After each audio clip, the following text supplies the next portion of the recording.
Mabuhay! Bye! Alright, so I have a customer avatar which is middle-aged foreigner. I'll just say foreigner. Alright, so it's a 3-day itinerary.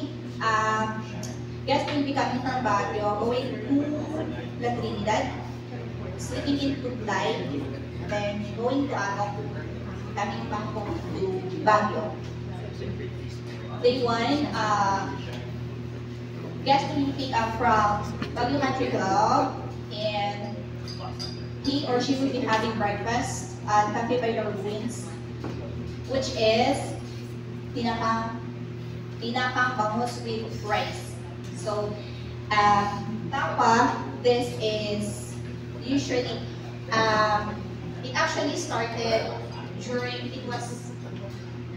tapa is being made to preserve extra fish or to make its life longer. So that is the tapa bangus.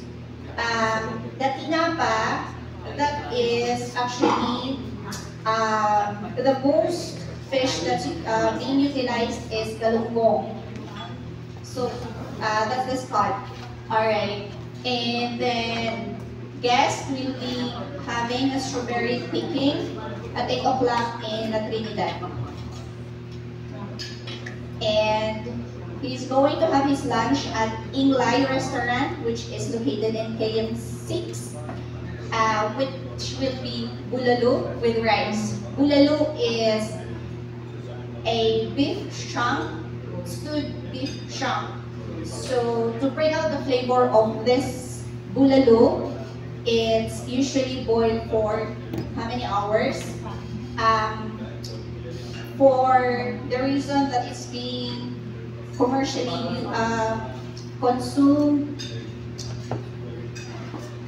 rice cooker, not rice cooker. Pressure cooker. Some uses pressure cooker, but it's advised if we use firewood because you can distinguish the taste. Okay, guests will be bulalo. Okay, with the bulalo stewed beef chunk is added with local vegetables, which is you can add corn, some add napa cabbage, which is usually produced mostly in Benguet by the farmers of Benguet. Some, of course, and some spices, the usual spices, which is bay leaves and whole black pepper. Right. And guests will be having a food processing immersion in PSU. After that, after the immersion, we'll be heading to Winaka Ecocultural Village. So, guests will be spending the night, and the second day, we will be having tea plus pandesal or with ube chef, which is produced by Good Shepherd. Alright, so the usual tea that we serve the guests is lemongrass, but I wanted to expound when it comes to the tea. We have the lipas, that's the local term, but it's not lemongrass. That's quite different. Okay. Gipas is a kind of mountain tea. Right, so what you're just going to do there is with the hot water, and then you just soak fresh leaves.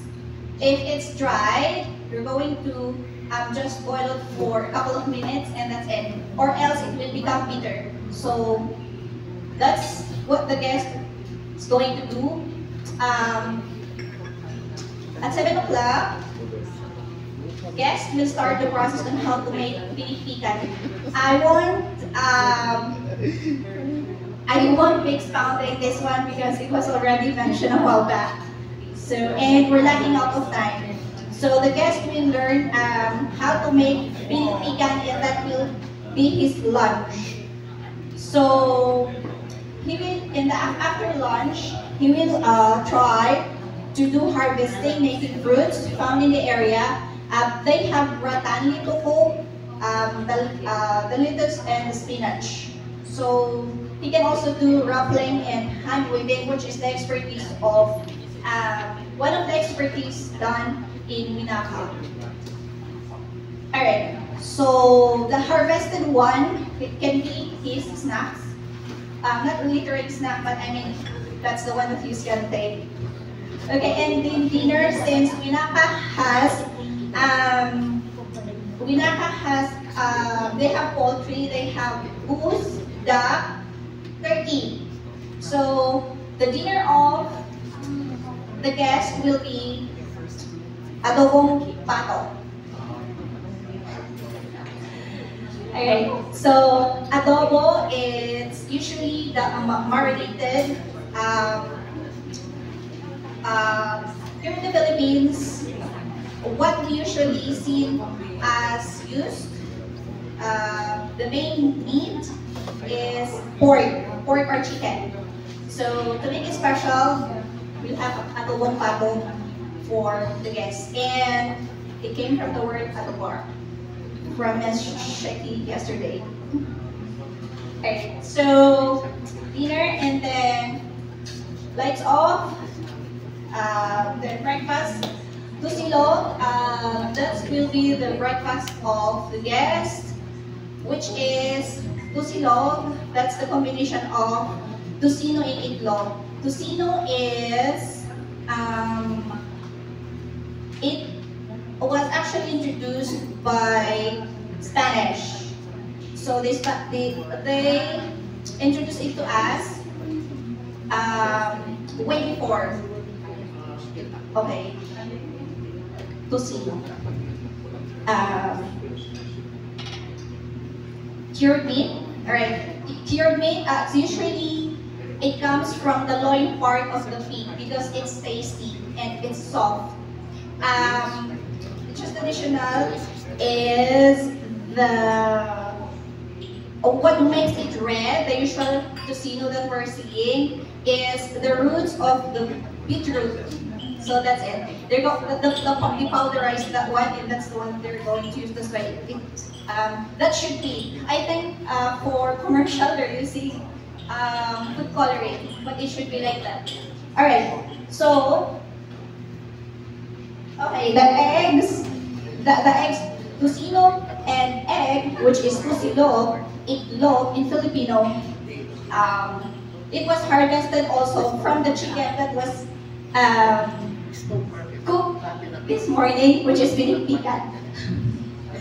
Alright, so the part going to Aso, and then arrival in Sakura or his place, and he's going to immerse to plant vegetables, specifically cauliflower. It's because cauliflower, planting cauliflower is tedious. So he's going to have lunch at the Rosas restaurant with stewed dog meat, or in here we call it, if there's a restaurant serving dog meat, we call it asuan. I think you already know Kumilis anyway. So okay, stewed dog meat. Okay, with regards to that, with dog meat, it's the usual, dog is usually, it's the meat that's usually done or used when we do dautas. Dautas is a kind of ritual that for cleansing, to let the bad spirits rest, and we'll continue to have a good life. For this is done especially during when there's an accident, Um, what else? If they think that a dead loved one is making them uncomfortable, so these are usually done. But eventually, it became like a delicacy, an exotic delicacy. And for this reason, it's because one more thing. Oh, it can be. They found out it makes you warm considering the cold weather. In Atok, as Atok, you can find the second highest place. All right, so I'm just going to play. Those who can understand Ilocano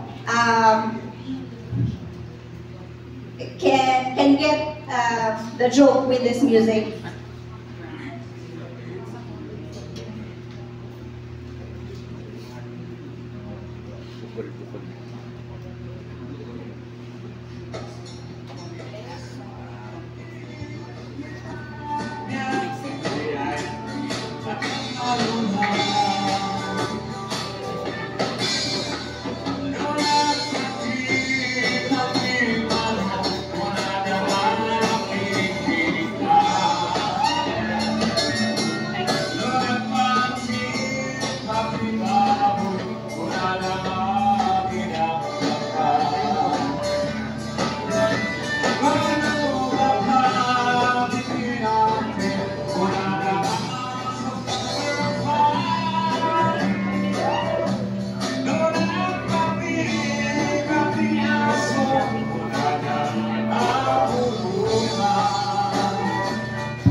Alright, so that's it.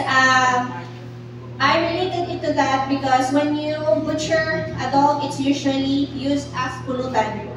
And it became a delicacy. And that's why they ask, if someone calls for a drink, they're gonna ask, what is the pulutan?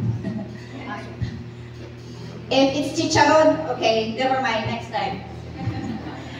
Alright, so with that dog meat, after that, guests will be having chayote picking at Engineer Ricardo's Dulipas 5-hectare sayote farm. So that's what my guest is going to do. It's 5 hectares. Okay, so we're going to depart from Pastong Atok, and then arrival in Baguio. The dinner will be held at Roof Deck Kitchen by Mountain Man with an 8-course meal. So in that 8-course meal, we do have included in the main course is rice. So rice is a very staple food here in the Philippines, and we do have the steamed rice, we do have the fried rice. Since my guest is a foreigner, it's not stable for them, especially Europeans and Americans, Northern Americans. After harvesting, they're going to cook, steam it. It's the usual way how we're going to cook. After that, the leftover is called kilabban, and that is what we usually use for breakfast, and we stir fry it. So that's the one, and it's up to you to put your own ingredients. But the main is just salt, oil, and then that's it, the rice. So that's the one, the kilabban. And of course, after that, back to Baguio Country Club. Good night. Good night. After the 3-day itinerary, it will be Sir Gin and Ma'am Rem for the 7-day itinerary. And your tour guide today, si Travis Number, at your service. So I'll be with you for this afternoon. Okay? So now, have you been to a good restaurant in Baguio City? Alright. Well, I want to show you picture of a very good restaurant that you can find here in Baguio City. Okay? So one of this is the Farmer's Daughter Restaurant. Now, you can find this Farmer's Daughter Restaurant when you go to Stone Kingdom or in Tamawan Village. And so, a lot of tourists are going there because of their delicacies. Now, what can you find those delicacies? What we have talked about before is they have the pinikpikan, right? They have the pinapaitan, and the delicacies that you love to eat here in the Cordillera. It is a very nice experience because, let's say, it would be an exotic food for you.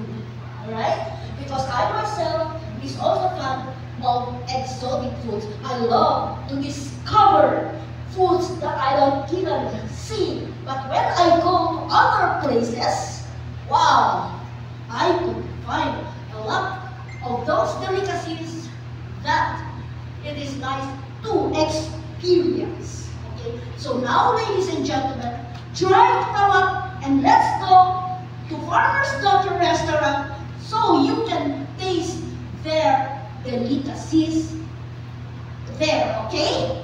So would you like that? Yes, Wow! So thank you so much for bearing with me, of course, and I'm going to bring you the Farmer's Daughter Restaurant, okay? So thank you very much, ladies and gentlemen. Energy na siya dito. Pero tumayo siya, and then she presented yung actual destination. So she was able to identify what it is, and then ano yung mga itinatanim, ano yung mga health benefits. Then after that, she just keeps on circling around the topic. So naghahanap ako ng iba pang topic. But anyhow, your confidence is very good. And yung stance mo, you're comfortable with yourself, and I know that you can talk about anything if you know the subject very well.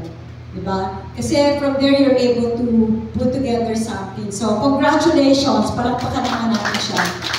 Is there anyone who wants to take this? Back in time, during the time of our ancestors and our forefathers who had introduced the different traditional dishes or food that we are now enjoying. And you can make a very good comparison between the traditional food and our food today. And this traditional food are food that were not introduced by the Westerners, but rather it was the traditional food that our forefathers did without even any recipe. Rather, But ang maganda nun, she's able to relate it to personal experience. So, she highlighted that Baguio, seeing Mr. Baguio Mountain Man, and then crafting his own personal experience. So, she's able to save her spiel through that, basically delving deeper into her experience. So, she's able to finish her 2 minutes. So, palakpakan naman po natin siya. Masaya, di ba? Yes. Oh, di ba? Okay, palakpakan. Tatanong ko ang audience, ano ang pinaka-favorite itinerary niyo doon? Kakao. Maganda yung criollo. O, di ba? Ano pa? I wanna taste the heaven, nasabi niya. O, di ba? O, di ba? So, ang taas ng energy ng group na ito. Sumobra nga eh. Nagkakaroon na yung ceiling, no? Si Miss Gladys, ang taas ng energy. Ano pa, sir? Ano nagustuhan niyo doon? I like yung strawberry processing. Ma'am, ano ang Tagalog ng strawberry?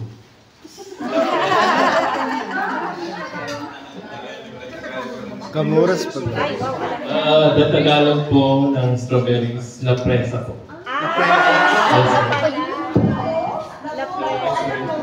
Kaya po La Presa yung tawag nila sa drama na Forever.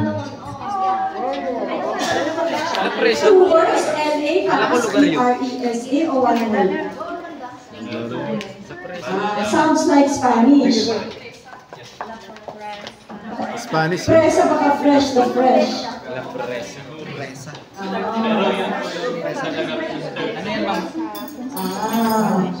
Okay. Sige. Thank you very much. Kayo, sa inyo, anong pinaka na-enjoy nyo doon? Ano sa tingin niyo yung pinaka-click na itinerary dyan? Lahat ha?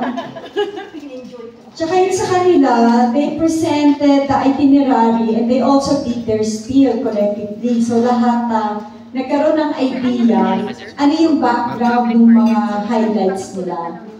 And then, maganda yung kanilang camaraderie, meron pang mga nauna and all that. So, thank you very much to group number 2. Gusto nyo bang mag-break na lang? Diretso na kayo habang kumakain. Diretso. Okay, let's call on group number 3. 7 days regional tour that comes with adventure.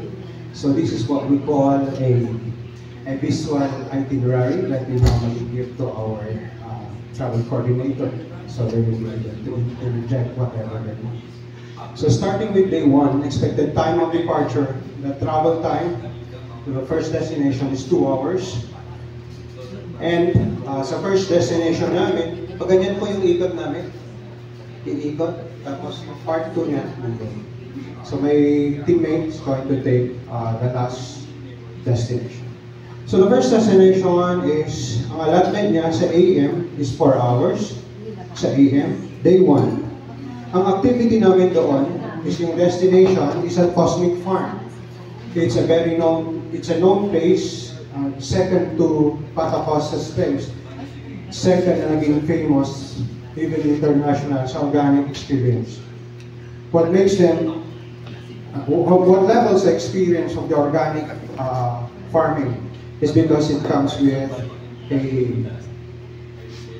kaya cosmic, meron siyang meditational activity. So if you go there and request for meditation activity, they can go as far as sharing that experience. Among those, meditation specialists are actually one of our colleagues. So, the culinary experience that is new,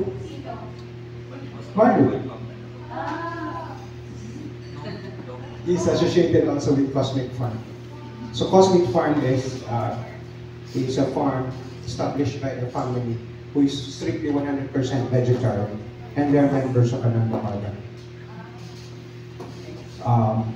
The culinary experience is, we have a colleague who happens to be in MMA, who was awarded and have been recognized as a person who established, and his name is Bonnie Fascio Palitayan. Biban, a cousin of our colleague here, and he's the one who established the Panagbenga edible flower basket. Everything is edible. Look at it, Instagrammable. Take your picture. It's the best Panagbenga representation, even kahit hindi siya February. So I had a taste of it. It's worth 1,000. Sulit, busog ka. So, ilan kaming fighters na kumain doon? More than 10. Hindi namin ma-imagine na kakasya yun sa amin. Okay, so that's a culinary experience. It's quite unique. So, rarely, if you get us your guide, kami lang pwede makapag-coordinate doon kasi hindi madaling mag-gather ng edible flowers. So, if you go there earlier, you'll have the chance and opportunity to gather those edible flowers. So among the immersive experience that you get to experience there is how to make your own fermented concoction. In case you're wondering, why is it that organic farmers have to make use of kailangan nilang gumamit ng fermentation? Kasi ang cell ng animal, walang cell wall. Ang plants may cell wall. They need the fermentation to break the cell wall. para pag na-break, madalang i-absorb ng plant via the inter-network interconnection of meron na sa lupa, pag buhay ang lupa, pag walang pesticide, yun ang immediately nagbibigay. Nagsaswap sila sa sugar ng plant. So yun. So, paganda na kayo, para mas exciting, sila na mag-elaborate doon sa part niya. Para makamove on tayo. So that's 4 hours. Remaining 4 hours, before that remaining 4 hours for day 1, meron tayong travel time ng 2 to 3 hours. To make the most of it, dadaan tayo sa Ambuklao Aquatic Experience. So we'll be giving you 1 hour to get to witness how they gather and trade fish. Ang maganda dito, yung silver carp, ganun kalaki. May picture ako na. These are rare opportunity na pag maaga tayo makarating doon, maabutan natin. Pag late tayo, bargain na yung carp. Iba na yung tsura pagka-picture ninyo. So what makes this Ambuklao experience beautiful is because Instagrammable yung view ng Ambuklao lang. And if you're lucky enough, you'll have a picture, a once-in-a-lifetime picture of this silver carp. Okay? So Ambuklao is basically known of tilapia farming. It used to be the largest dam of Asia. So we might as well make the most of us this opportunity to pass through this road. So in 2 to 3 hours, the next destination is in Atok, known for its aromatic coffee. In case you don't know, there are 4 varieties of coffee. Starting from below, Robusta. Susunod, Liberica. Tataas, Excelsa. Pinakamataas na part ng bundok, which is high altitude, Arabica. Arabica, mabango, pero hindi masarap. Robusta, pinakamasarap. Anong nandun sa instant coffee ninyo? Robusta. Ano yung Barako? Yan yung Liberica. Yan yung malakas at matapang.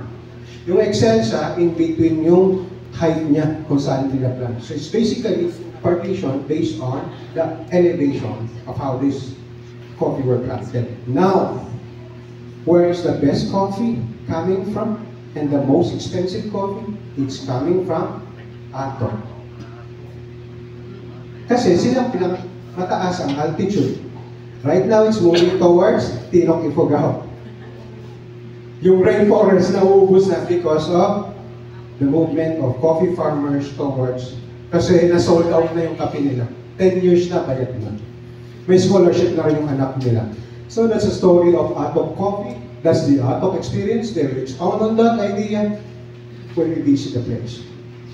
And the culinary experience that you get experience here is the coffee cupping and brewing. The brewing is more of the aroma. Okay? So yung cupping is about tasting different coffee.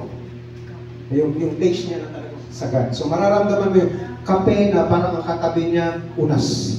Kape na parang ang katabi niya is isang klaseng fruit. So that's how they describe yung cupping process. So the culinary experience is you identifying the best coffee and the most expensive coffee. And only here will you get to have the experience of coffee cupping ng Arabica. A very expensive course when you go overseas. In our case, in our package, it's something that's quite affordable for your experience. Next is immersive experience. So what will be this immersive experience? And you get to interact with the farmers. That's coffee farming, processing, drying, storage, and roasting. So you don't have to put down on your attire. Tumabi ka na lang sa roasting area. Paglabas mo, ang pako-pako na. Alright? So that's day 1, afternoon. Next, we get to travel for the next 4 hours. 2 hours, shall we say. Kasi abot ng plus 2 hours dahil dadaan tayo ng Mount Data. Mount Data is higher in altitude. Now, what makes this interesting is Mount Data is where you get to have the experience of where the tribal war ended. This is where they hold the Sipat. This is where the tribal war, the major tribal war ended, and this is where former Father Balweg, the late Father Balweg, coordinated with the rest of the Cordillera people to stop the war. So you'll have the experience of peace. So Mount Dat is a place in between Benguet and Mountain Province. Diyan tayo dadaan. And then we get to sleep in Sagada Mountain Province, known for its brand as Sagada Orange.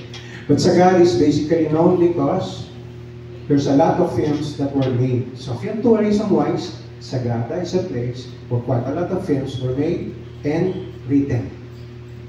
Not just made, written.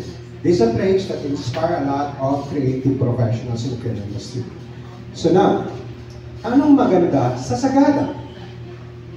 If you are with us, because we know much about the audiovisual thing, we will have the opportunity to chit-chat with Manang Nena of Masfree.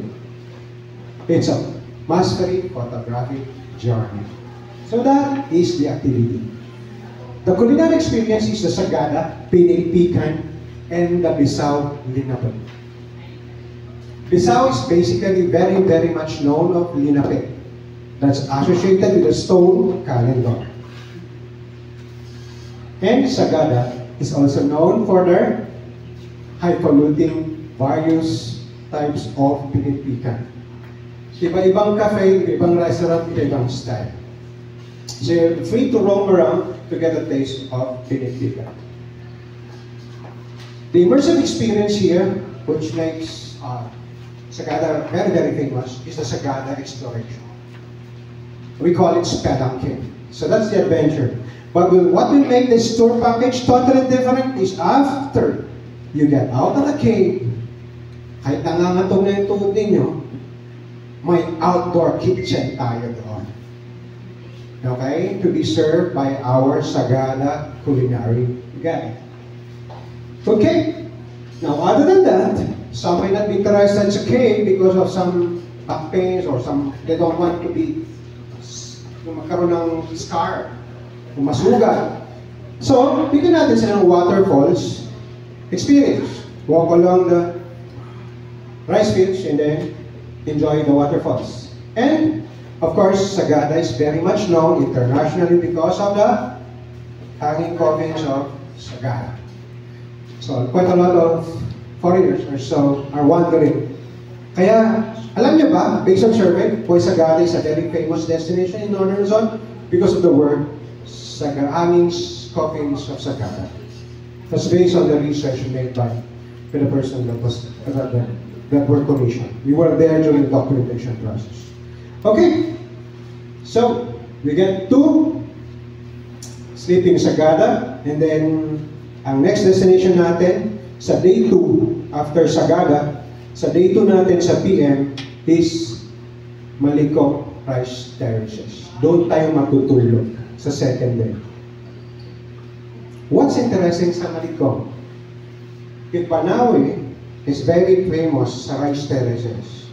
Malikong is famous of how they make the rice terraces. Kaya pag tignan mo ang picture ng Malikong rice terraces, in contrast with Banawe, mapapansin mo kung gaano kalakas ang mga gumawa ng Malikong. They use bigger rocks. And the view deck from the top is more majestic. To us cinematographers and filmmakers, Malikong is so cinematic. Okay? Pang-poster ang Banawe. Sorry to put the comparison, but deep in our visual eye, that's how we see it. So, that's the reason we included in our package yung Malikong. That's where we get to sleep. And the activity there will be sunrise hike to the rice terraces.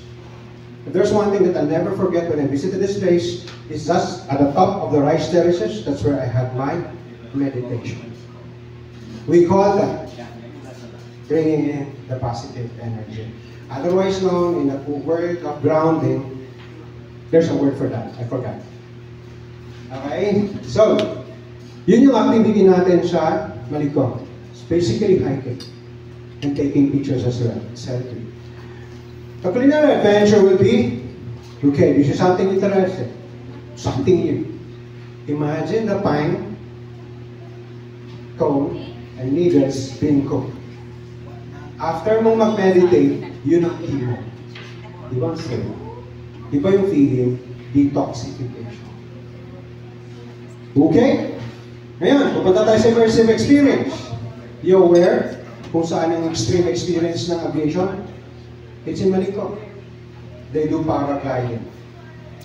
Glider is like a kite. Paragliding is a parachute where you maneuver your movement. It has the best wing. Safer than Mount Kagado. I know because those people who did it are my friends.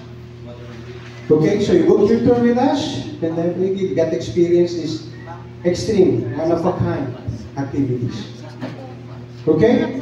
So, after Malikong, you get to have your good beautiful nap, because I know you are very, very tired. So we will be traversing towards Ifugao. And the first destination, Banawe. So from Malikong, we course ourselves through the roads of the road papunta ng Banawe Rice Terraces, the capital. So when we pass through Banawe, what you get to experience is the regular activity, which is Rice Terraces viewing and shopping. There's a lot of souvenirs there, and lots of bulul as well, quite cheap. The culinary experience that you get to experience here will be something that you would like you to remember all throughout. That's the moma. We will give you the experience to have magmomoma kayo doon. Pero ang magtuturo para photogenic, yung mga matatanda ang magturo sa iyo. Para yung asim ng mukha mo, photogenic pa rin. Alright? So mga matatanda, magbibigay sa inyo ng moma experience. Okay? Other than that, pagkatapos magmoma, para malinisan yung bunganga natin, kasi noon ang rice terrace, ang Banawe sa rice terraces. So ang gagawin natin will be you getting to have a taste ng wine nila. Di ba? Ang sarap. Doon ka malalasing. Tama? Ang immersive experience ninyo, sasakay kayo ng kahoy na scooter. Na-imagine yan? Sa Imbaya lang yan. But we'll find ways to coordinate that you get to have the best motorcycle na kahoy. Alright? Pagkatapos nun, magsa-side trip tayo sa Pangaan. Ito yung amphitheater na Rice Terraces. Now, what makes this place unique na ginawa sa akin noon, hindi ko makalimutan, Rice Field Run. You get to run town. Pagbalik mo, yung mauuna, siya ang iinom ng tapoy. So we call this tapoy run. Kasi tignan natin kung makakabalik kayo ng matino na hindi gaganyan yung lakad niyo. So masaya. So that's where we put the tapoy run. The tapoy is the typical word here in Benguet, but it's not tapoy. Okay? So ang tawag doon is Bayak. Merong Bayak, Imbaya Festival. Right? It was my former boss who founded Imbaya, Jan Chulwa, from Manila. Okay? So, sa gabi, PM, day 3, sa Batad tayo matutulog. They have the most photogenic rice terraces view. Nandun tayo para kita nyo gabi at saka early morning dusk. Photogenically, tama yung oras natin. Now, ang activity natin doon, syempre, rice field pa rin. But what will make this interesting in terms of culinary is, in case you don't know, Batad is so famous of fern. Okay, allow us to bring with us our pako service providers. Mga galing sa pako, specialist na. So they'll be providing you a pako and rice experience. Okay? So may important tayo. Okay? So yung immersive experience natin would be hiking. What makes Batad so famous because of the Batad waterfalls. Now when we go there, let's make it a little bit different. Barefooted kayo. Grounding ang tawag natin dyan. Hanggang sa waterfalls. Yung slipper ninyo, nasa kamay ninyo. So that's the experience. Para ma-feel ninyo ang buhay ng mga taga-Batad, taga-Ifugao. Barefooted tayo. So from there, our friends will continue, my friend, will continue the next destination, which is Kalinga. Thank you.